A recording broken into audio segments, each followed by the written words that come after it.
Hello, future grammar nerds. I'm going to continue working on commas, and I'm going to go over how to use commas to set off parenthetical elements. So essentially, you can add information to a sentence. You can add a phrase or a clause that is restrictive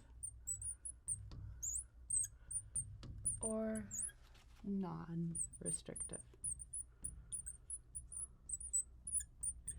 And in one of those cases, you need to add commas, and in the other, you don't. So here's an example. If I say, I was watching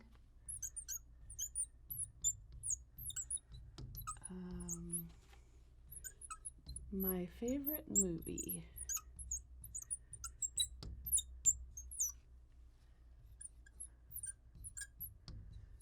Parasite. Actually, I just watched that, and it was pretty interesting. Very suspenseful later on. So in this case, you say, I was watching my favorite movie. So that's your noun. And then here, you're giving some more information about that noun.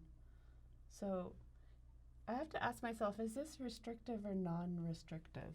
So already, if I say my favorite movie, how many favorite movies can I have? Essentially, just one, right? Because it's my favorite, like the one favorite. So it's already restricted down to just one possible thing. So if I'm also going to name it, that's optional. I don't have to. So if I name it, I put a comma here to show that I'm adding some more information that's optional. If I didn't say my favorite movie, then we might need that information more. So for example, I was watching the movie Parasite.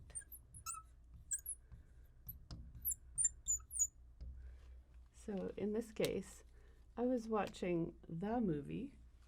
If I say like the movie, that could be really any movie in the world, right? So if I want you to know which movie I'm talking about, I have to restrict this, right? To restrict it means to narrow it down, to take it from being all possibilities to being just the one that I mean. So in this case, we need to say the name of the movie. Otherwise, you're going to have no idea which movie I'm talking about. So in this case, you don't need to put a comma there. Time for more examples. So here's an example where you don't just add a word, but you can add a phrase as well. So I could say, we were waiting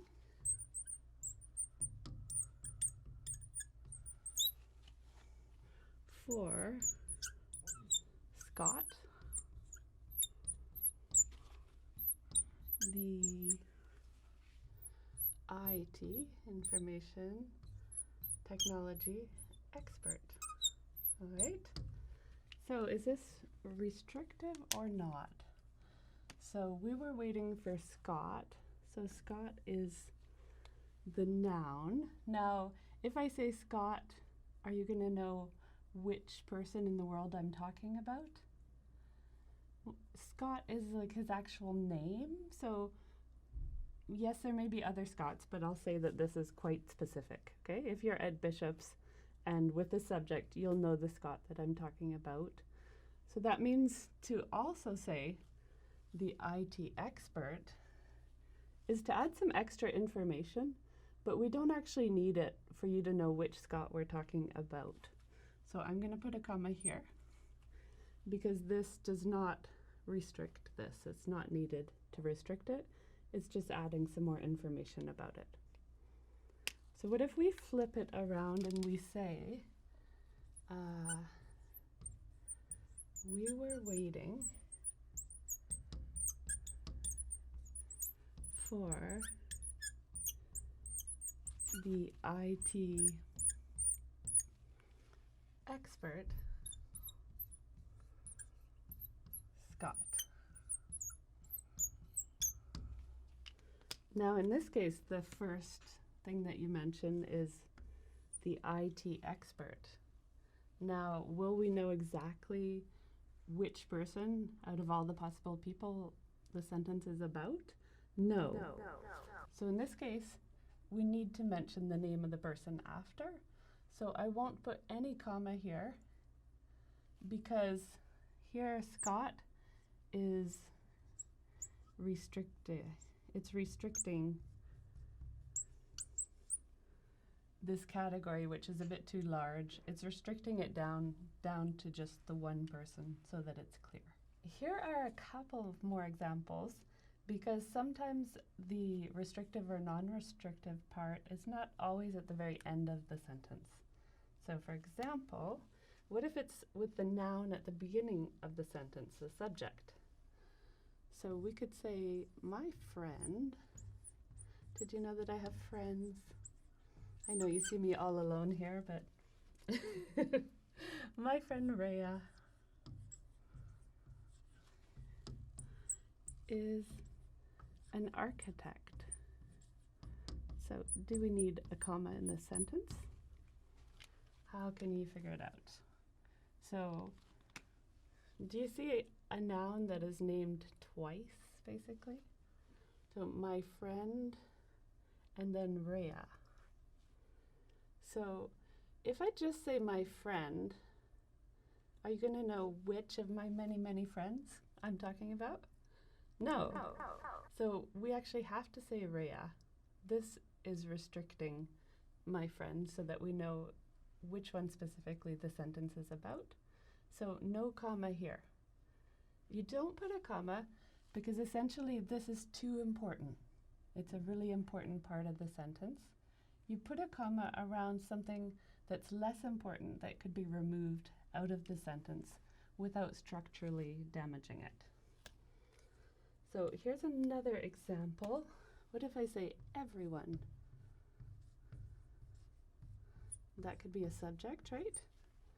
Now that's a very large subject, everyone. So we can make that smaller. Everyone waiting for the bus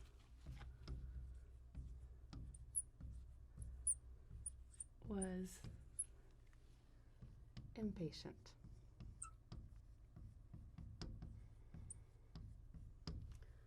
So in this case, you have everyone, which is the subject, but because everyone is literally everyone in the world, that's too large for us to know who you're talking about.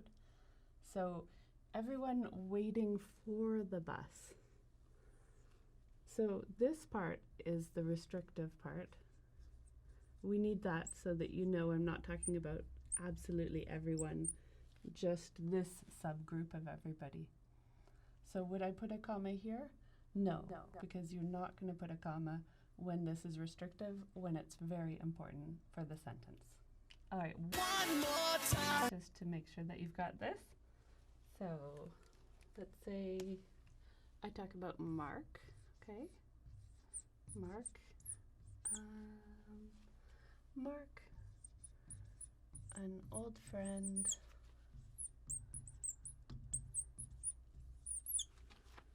stopped